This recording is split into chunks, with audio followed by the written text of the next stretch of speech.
वास्तुशास्त्र के अकॉर्डिंग जब अपन किसी बंगलों को देखते हैं तो अपन इसमें एक चीज़ ये देखते हैं कि दूसरे के कंपेयर में जो बंगलो है वो कितना ग्रोथ करता है। लाइक आप अगर देखें फॉर एग्ज़ाम्पल, आप किसी स्टार के बंगलों को अगर आप देखते हैं, उससे अगर आप समझते हैं तो उसमें ये आता है कि जैसे फॉर एग्ज़ाम्पल जैसे राजेश खन्ना का जो बंगला है फॉर एग्ज़ाम्पल, तो जो राजेश खन्ना का जो बंगला है आशीर्वाद, उस बंगले को अगर अपन उसकी जब अपन ये देखें कि वो जो बंगले में जो मतलब इफ़ेक्ट्स आए उसको अपन कंपेयर अगर किसी दूसरे बंगले से करें तो अपन ये देख सकते हैं कि बंगलोज़ में ये दिक्कतें आती हैं। स्टारडम जो राजेश खन्ना है उसका नाम अपन सब जानते हैं। राजेश खन्ना का जो बंगलो है आशीर्वाद, उसके बारे में भी काफ़ी कुछ जानते हैं। तो अकॉर्डिंग टू वास्तुशास्त्र अगर अपन देखें तो उसमें भी कुछ कमियां हैं। तो इट मीन्स ये है कि जैसे अगर कोई बड़े से बड़ा आदमी है, जैसे काका है, तो काका से बड़ा तो कोई, आप ये मान के चलिए काका ने सारी चीज़ में बढ़िया से बढ़िया बनाई, तो उस बंगलों ने भी कोर्ट केस को फेस किया, उसकी भी कीमत लगी, जो अमाउंट था वो लगा। तो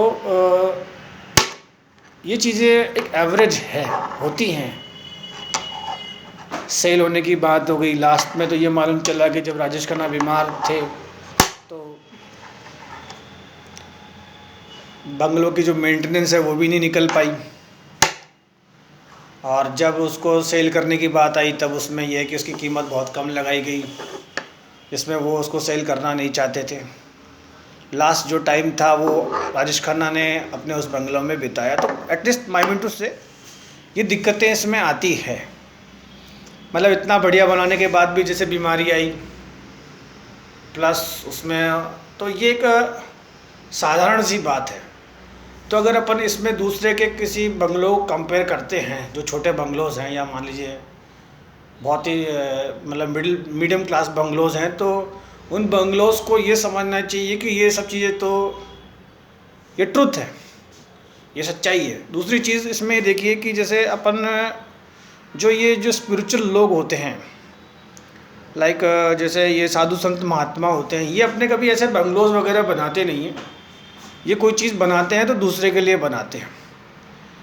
लाइक बड़े बड़े जो ये अपन जो बने हुए होते हैं, तो ये जो इनकी जो लाइफ होती है वो बहुत ज़्यादा होती है। एंड इसमें एक चीज़ ये होती है कि ये मेंटेन भी होते हैं। ये पब्लिक उसके लिए होते हैं फ्रॉम द बिगिनिंग। ये जो इनके द्वारा बनाए जाते हैं ये दूसरों के लिए होते हैं। इनके जाने के बाद भी इनको काफ़ी साथ संभाल के रखा जाता है। इन पे कोर्ट वगैरह के मामले कम होते हैं, ये मेंटेन होते हैं। दूसरी चीज़ अगर अपन हॉलीवुड में भी देखें तो लाइक जैसे माइकल जैक्सन है, जस्टिन बीबर है, लोगों ने बड़े बड़े कंस्ट्रक्शन करे। तो एटलीस्ट ये कि कोई व्यक्ति अगर इतना बड़ा बंगलो बनाता है तो प्रैक्टिकली अपन देखें तो वो मेंटेन नहीं होता है। वो मेंटेन कब नहीं होता है कि जैसे अब एक एवरेज लाइफ है, उसमें बीमारी भी आएगी या मतलब कोई को होंगे, तो ये है कि इन बंगलोज़ में भी ये चीज़ें आती हैं और ये एक शॉर्ट टाइम के लिए आपको अच्छा रिज़ल्ट देते हैं, शॉर्ट टाइम।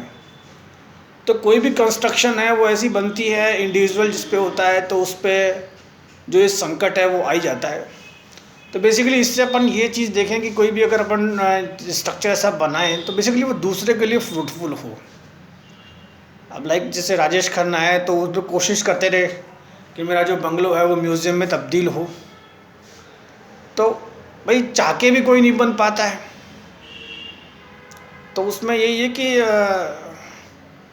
इसमें जो डिज़ाइन होती है, डिज़ाइन में कोई ना कोई ऐसा मतलब उसमें कमी रह जाती है कि उस बंगलों को ये सब चीज़ फेस करनी पड़ती है।